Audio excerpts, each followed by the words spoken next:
할렐루야, 반갑습니다. 저는 CTS 라디오 조이에서 바이블 톡이라는 묵상 프로그램을 진행하고 있는 아이비처치 이정두 목사입니다. 오늘은 5번째 시간으로 만나 뵙습니다. 오늘 묵상도 또 하나님의 은혜가 있기를 바라고 또 하나님의 말씀이 우리의 삶의 내비게이션이 되기를 간절히 소원합니다. 오늘 말씀 함께 나누도록 하겠습니다. 오늘 말씀은 베드로 전서 2장 9절에서 10절 말씀입니다. 베드로 전서 2장 9절에서 10절 말씀입니다. 신약성경 379페이지에 있습니다. 베드로 전서 2장 9절에서 10절입니다. 다같이 찾아서 읽었으면 좋겠습니다. 베드로 전서 2장 9절에서 10절입니다. 함께 읽어보겠습니다. 시작. 너희는 택하신 족속이요 왕같은 제사장들이요 거룩한 나라요 그의 소유가 된 백성이니 이는 너희를 어두운 데서 불러내어 그의 기이한 빛에 들어가게 하신 이의 아름다운 덕을 선포하게 하려 하심이라. 너희가 전에는 백성이 아니더니 이제는 하나님의 백성이요 전에는 긍휼을 얻지 못하였더니 이제는 긍휼을 얻은 자니라. 아멘. 오늘은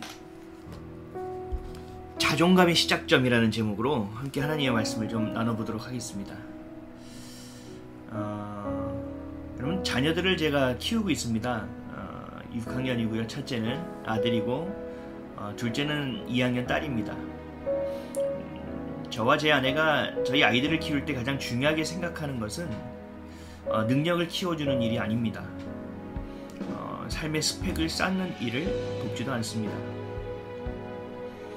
대부분 많은 사람들이 그렇게 생각을 하기 때문에 경쟁을 갖춘 인물로 키우려고 하기 때문에 초등학교 때부터 학원을 보냅니다. 여러분, 실제로 제가 다큐멘터리에서 보니까 강남권에 있는 아이들, 초등학교 아이들 5학년, 6학년 대상으로 설문조사를 해봤더니 최소 5개에서 많게는 7, 8개까지 학원을 다니더라고요. 이미 그들의 목표는 정해져 있습니다.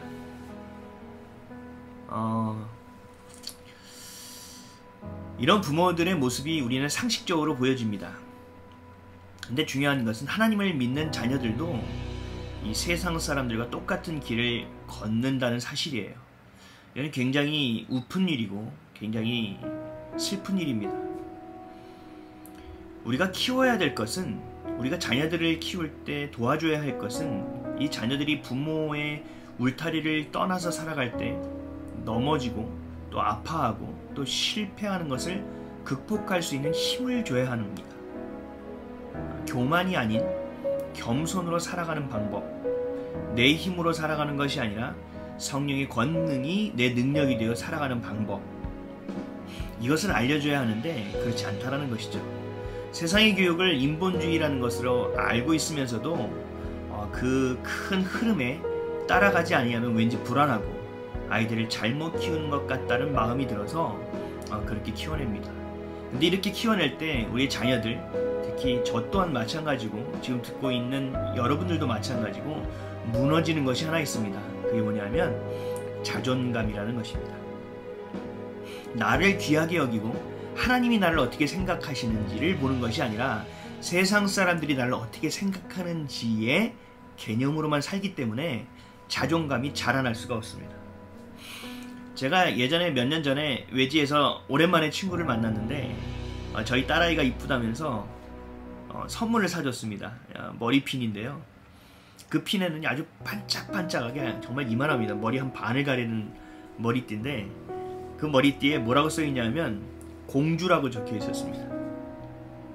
단어가 너무 직설적이라서 제가 좀 놀래기도 했고 웃음도 나왔는데 설마 이 아이가 이걸 할까? 이걸 해도 될까? 라는 생각을 했는데 이 아이가 그 핀을 받자마자 머리에 꽂아달라고, 빨리 꽂아달라고 거울 앞에 서는 모습을 목도했습니다. 여자아이들은요, 자랄 때 자신이 다 공주인지 알고 자랍니다. 그래서 더 예쁜 치마를 사달라고 하고 더 예쁘고 화려한 머리핀을 꽂으려고 합니다.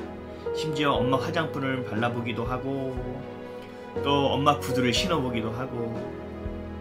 근데 우리는 이런 아이들을 보고 미친 아이라고 하지 않습니다. 그렇게 얘기하는 사람은 아무도 없죠. 정말 공주같이 예쁜 아이라고 이야기하고 보기만 해도 얼굴에 미소가 번져가는 그런 존재들이기 때문입니다. 하나님의 자녀된 저와 여러분에게도 이러한 마음가짐이 있어야 합니다. 천지를 지으시고 생사화복을 주관하시는 위대하신 하나님이 그냥 있는 일개의 신이 아니라 우리를 보호하시고 인도하시고 이끌어주시고 심지어 앞에서 끌어주시고 뒤에서 밀어주시고 우리의 탄식까지도 기도로 받아 우리를 대신 기도해 주시는 그런 위대하신 하나님이 내 아버지라는 것을 여러분들이 인식해야 합니다. 그것을 인식할 때 내 형편과 사정에 관계없이 당당하게 살아갈 수 있는 것입니다. 세상의 기준에 부합되는 삶이 아니라 하나님의 기준에 부합되는 삶, 세상이 필요로 하는 삶이 아니라 하나님이 쓰시기에 편한 모습으로 빚어지는 삶이 되어질 수 있다는 것입니다. 지금 당장 없더라도 괜찮습니다. 하나님께서 채워주실 것을 우리는 믿는 것이고 또 무언가 가지고 있다면 하나님 아버지와 함께 그 사랑을 나눌 수 있음을 감사하고 늘 그 기쁨을 머금고 살아갈 수 있기 때문에 그렇습니다. 어디에서 무엇을 하든지 존경받는 사람이 될 수 있습니다. 그리고 필요한 사람이 될 수 있습니다. 하나님이 내 아버지이시기 때문에 그렇습니다. 가능한 일입니다. 당당해야 합니다. 부족함이 있어도 늘 감사할 수 있고 기대할 수 있어야 됩니다.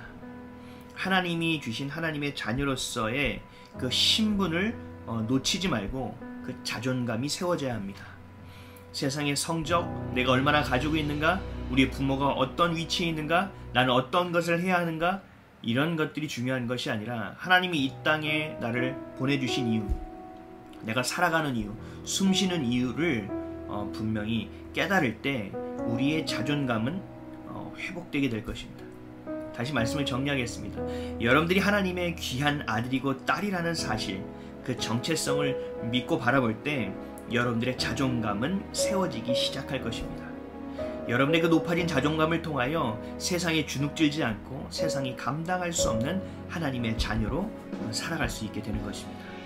사랑하는 형제자매 여러분, 구독자 여러분, 오늘 다시 한번 기억하십시오.